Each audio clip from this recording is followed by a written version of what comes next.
So ಅದೊಂದು ಘಟನೆ ನಡಿಬಾರ್ದಿತ್ತು ಅಂತ ಬಹಳ ಸಲ ಅನ್ಸುತ್ತೆ. ಸುದೀಪ್ ಸರ್ ಹೇಳ್ತಾ ಇದ್ರಿ ಏನೋ ಮಂತ್ರ ಆಗ್ತಾ ಇದೆ ಅಂತ. ಅಯ್ಯೋ ಏನು ಮಂತ್ರ ಹಾಕಲ್ಲಪ್ಪ ನಾನು. ಈ ಪೂಜೆ ಎಲ್ಲ ಮಾಡ್ಕೊಳ್ಳೋದಿದೆಯಲ್ಲ, ನೀವೇ ಪೂಜೆ ಮಾಡ್ಕೊತಾ ಇದ್ರ, ಏನದು ಅದು ಕಾನ್ಸೆಪ್ಟ್? ಗೋಪು ಗೋಪು ಅಲ್ಲ? ಹಾ. ನೋಡಿ ಮತ್ತೆ ಈಗ ಯಾವ್ದೊಂದು ಏನಾರು ಒಂದು ಕೇಳಿದ್ರೆ ಚೀಟಿ ಹಾಕಿ ಕೇಳ್ತೀನಿ ಅಂತ ಹೇಳ್ತಾರೆ. ಹೌದು. ನಾವು ಈಗ ಬಿಗ್ ಬಾಸ್ ಅಲ್ಲಿ ನೋಡಿರೋದು fire brand is back. Troll ಆಗಿದೆ. ನಾನು ಅನ್ಕೊಂಡಿರ್ಲಿಲ್ಲ ಅದಾಗತ್ತೆ ಅಂತ. ಯಾವ್ದೋ ಜೋಶ್ ಅಲ್ಲಿ ಹೇಳಿದ್ದು ಅದು ಈ ಲೆವೆಲ್ ಟ್ರೋಲ್ ಆಗುತ್ತೆ ಅಂತ ಗೊತ್ತಿರ್ಲಿಲ್ಲ. ಅಂದ್ರೆ ಎಲಿಮಿನೇಟ್ ಆಗಿ ಹೋದೆ, ಮುಗೀತು, ಇನ್ನು ಇಷ್ಟು ಬೇಗ ಎಲಿಮಿನೇಟ್ ಆಗಿ ಹೋದೆ ಅನ್ನೋದೊಂದು ಬೇಜಾರಿತ್ತು.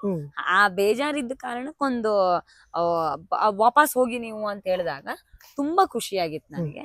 ಸೊ ಆ ಖುಷಿನಲ್ಲಿ ಹೇಳಿದ್ದು ಅದು ಹೇಗೆ ವ್ಯಕ್ತಪಡಿಸೋದು ಅಂತ. ಅದೇ ಒಂದೊಂದ್ಸಲ ಈಗ ಆಗುತ್ತೆ, ರಿಯಲಿಸ್ಟಿಕ್ ಆಗಿದ್ದಾಗ ಈಗ ಆಗುತ್ತೆ. ಸಹಜವಾಗಿ ಮನುಷ್ಯ ಹೆಂಗಿದ್ದಾಗ ಟ್ರೋಲ್ಗಳು ಆಗ್ತಿರ್ತೀವಲ್ಲ, ಆ ತರನೇ ಆ ಕಾರಣಕ್ಕೆ ಹೈಯೆಸ್ಟ್ ಟ್ರೋಲ್ಗಳನ್ನ ಆಯ್ತು ಅನ್ಸುತ್ತೆ. ಬಟ್ ಜೀವಿಸಿದೀನಿ ಆ ಮನೆಯಲ್ಲಿ, ಪ್ರತಿ ಕ್ಷಣ ಜೀವಿಸಿದೀನಿ, ಪ್ರತಿ ಕ್ಷಣ ಖುಷಿ ಪಟ್ಟಿದೀನಿ, ಹತ್ತಿದೀನಿ. ಒಂದು ಹೊಸ ಪ್ರಪಂಚ ಅನ್ನುವ ಹಾಗೆ ಆ ಮನೇನ ಪ್ರೀತಿಸಿದೀನಿ ನಾನು. ಸುದೀಪ್ ಸರ್ ಹೇಳ್ತಾ ಇದ್ರಿ ಏನೋ ಮಂತ್ರ ಆಗ್ತಾ ಇದೆ ಅಂತ. ಅಯ್ಯೋ ಏನು ಮಂತ್ರ ಹಾಕಲ್ಲಪ್ಪ ನಾನು. ಮಂತ್ರಗಿಂತ್ರ ಎಲ್ಲ ಹಾಕದ್ ಬರಲ್ಲ. ಒಂದಷ್ಟು ಮುದ್ರೆ ಪ್ರಾಕ್ಟೀಸ್ ಗಳನ್ನ ಮಾಡ್ತೀನಿ ನಾನು.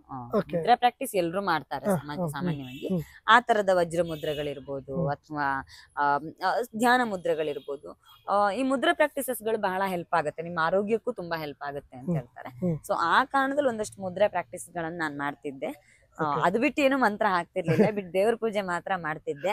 ಅದು ಈ ರಜತ್ ಅವರೆಲ್ಲ ತಮಾಷೆ ಮಾಡಿ ಹಾಗಾಗಿತ್ತಷ್ಟೇ. ಅಂದ್ರೆ ಇನ್ನೊಂದು ಅದ್ರಲ್ಲೇ ನಾವು ನೋಡ್ದಂಗೆ ಈ ಪೂಜೆ ಎಲ್ಲ ಮಾಡ್ಕೊಳ್ಳೋದಿದೆಯಲ್ಲ, ನೀವೇ ಪೂಜೆ ಮಾಡ್ಕೊತಾ ಇದ್ರ, ಏನದು ಅದು ಕಾನ್ಸೆಪ್ಟ್? ಅದೊಂದು ಆಧ್ಯಾತ್ಮಿಕವಾಗಿರುವಂತ ಒಂದು ಪ್ರಕ್ರಿಯೆ, ಒಂದು ಸೀರಿಯಸ್ ಗಂಭೀರವಾಗಿರುವಂತ ಪ್ರಕ್ರಿಯೆ ಅದು. ಅಂದ್ರೆ ಆರಾ ಕ್ಲೆನ್ಸಿಂಗ್ ಅಂತ ನಾವ್ ಹೇಳ್ತೀವಿ, ಪ್ರಭಾವಳಿ ಶುದ್ಧೀಕರಣ ಅಂತ ಹೇಳ್ತೀವಿ. ದೇವಸ್ಥಾನದಲ್ಲಿ ಮೂರ್ತಿಗೆ ನೀವು ಅಭಿಷೇಕ ಮಾಡ್ತೀರಿ, ಧೂಪ ದೀಪಾರತಿಗಳನ್ನ ಮಾಡ್ತೀರಿ.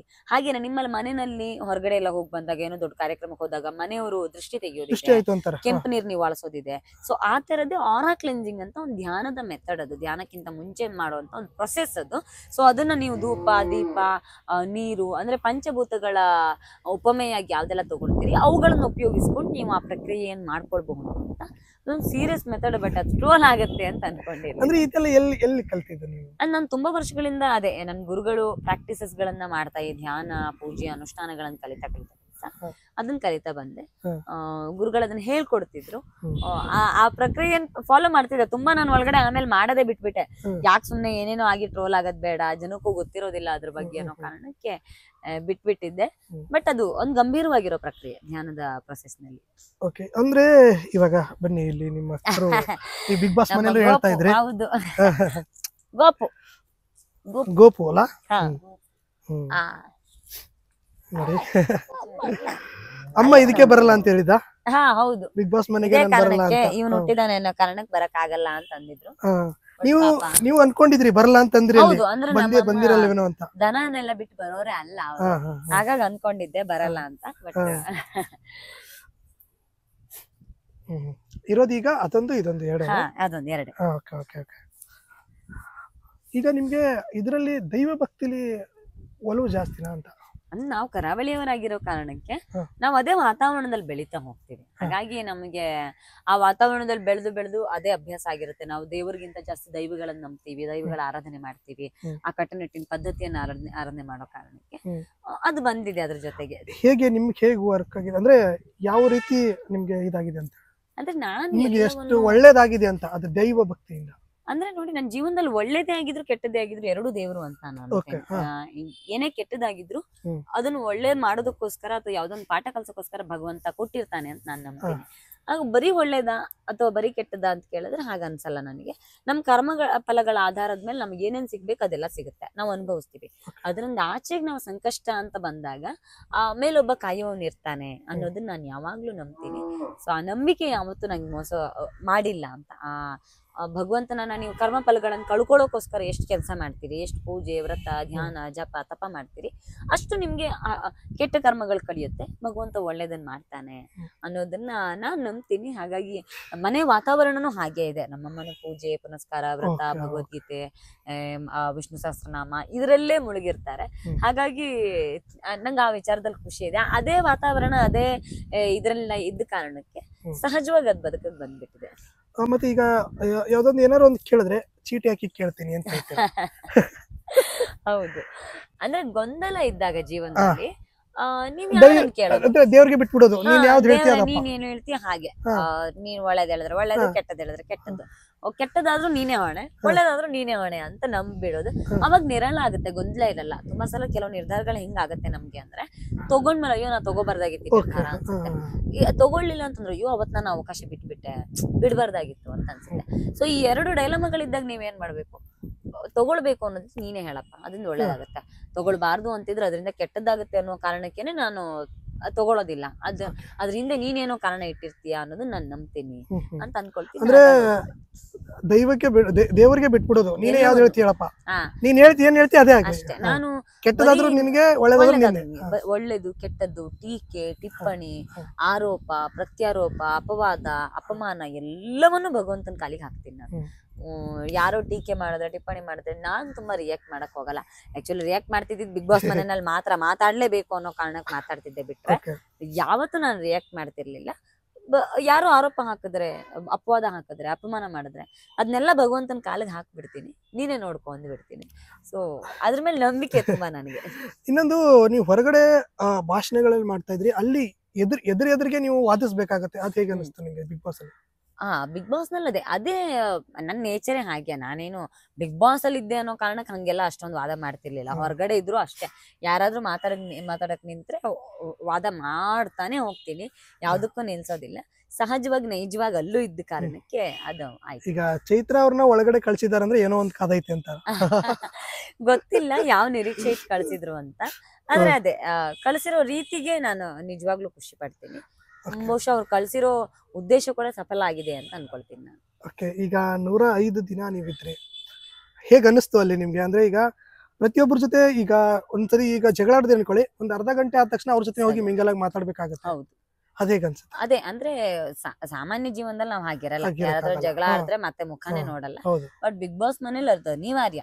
ನೀವು ಅಲ್ಲಿ ಅದೇ 10-15 ಜನರ ಮುಖ ನೋಡ್ಬೇಕು. ನೀವು ಬೆಳಗ್ಗೆ ಇದ್ರೆ ಅವ್ರ ಮುಖ ನೋಡ್ಬೇಕು, ಸಂಜೆ ಆದ್ರೆ ಮತ್ತೆ ಕಿತ್ತಾಡ್ಬೇಕು.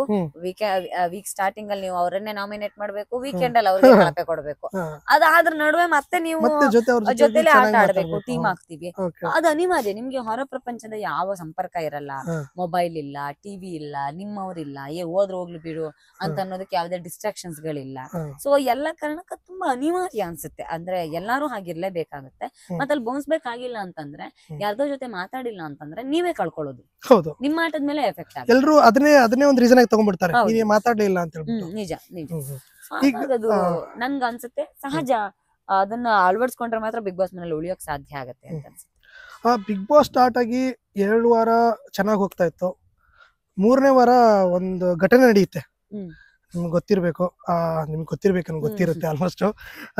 ಜಗದೀಶ್ ಅವ್ರು ಮಾತಾಡಿದಾಗ ಎಲ್ರು ಒಂದ್ ಕಡೆ ಆಗ್ಬಿಡ್ತಾರೆ, ಜಗದೀಶ್ ಅವ್ರು ಒಂದ್ ಕಡೆ. ಆ ಸಿಚುವೇಶನ್ ಹೆಂಗ್ ಹ್ಯಾಂಡಲ್ ಮಾಡಿದ್ರಿ ಅಂತ? ಅಂದ್ರೆ ಅದು ಆ ಕ್ಷಣಕ್ಕಾದ ಗಲಾಟೆ ಅಲ್ಲ. 2 ವಾರದಿಂದ ಜಗದೀಶ್ ಸರ್ ಏನ್ ನಮ್ಮನ್ನೆಲ್ಲ ಟ್ರಿಗರ್ ಮಾಡ್ತಿದ್ರು, ಬೈತಿದ್ರು, ಅದೆಲ್ಲದಕ್ಕೂ ಒಂದ್ಸಲ ಬಸ್ ಔಟ್ ಆಗಿತ್ತು ಅಷ್ಟೇ.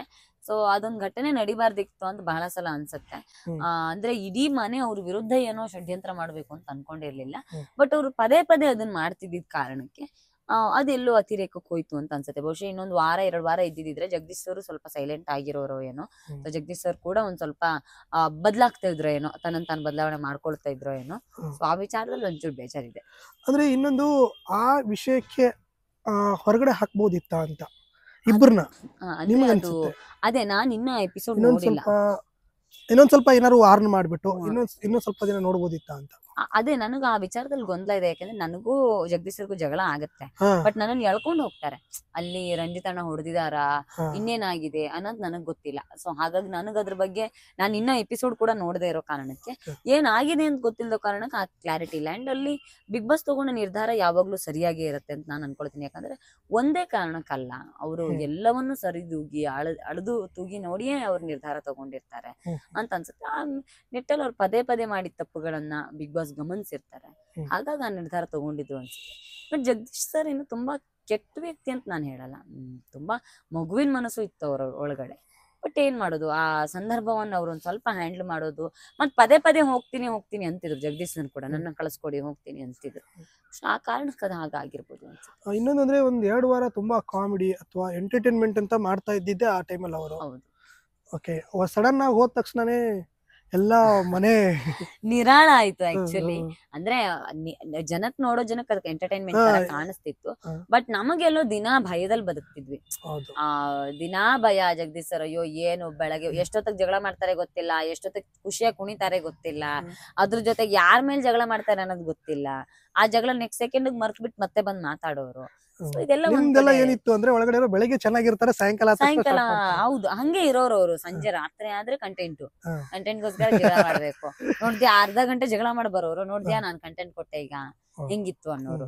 ಸೊ ಅವ್ರು ಯಾವ್ದಕ್ ಜಗಳ ಮಾಡ್ತಾರೆ, ಯಾವ್ದಕ್ ಮಾಡಲ್ಲ, ಯಾವ್ದು ಗೊತ್ತಾಗ್ತಿರ್ಲಿಲ್ಲ. ಹಾಗಾಗಿ ಅದೊಂಥರ ಅನ್ಸೋದು.